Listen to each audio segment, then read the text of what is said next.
নগরীর জেলা ও দায়রা জজ আদালত সংলগ্ন একটি বিল্ডিংয়ে সন্ধ্যার পর হঠাৎ আগুনের উল্কা দেখা যায়। সরাসরি ঘটনাস্থলে গিয়ে দেখা যায় জজ কোর্ট উকিল লাইব্রেরি সংলগ্ন 4 তলা বিশিষ্ট মোহাম্মদ দেলোয়ারের বিল্ডিংয়ে দাউ দাউ করে আগুন জ্বলছে। ঘটনার সঙ্গে সঙ্গেই ফায়ার সার্ভিস উপস্থিত হয়ে আগুন দ্রুত নিয়ন্ত্রণে আনে।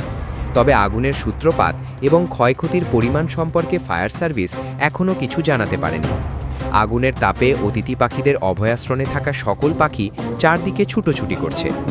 এখন পর্যন্ত মানুষের কোনো ক্ষতি বা আহত হওয়ার খবর পাওয়া যায়নি।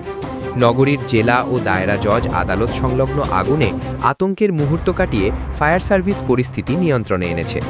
আমরা আগুনের প্রকৃত কারণ ও ক্ষয়ক্ষতির তথ্য পাওয়া মাত্র আপনাদের আপডেট জানাবো।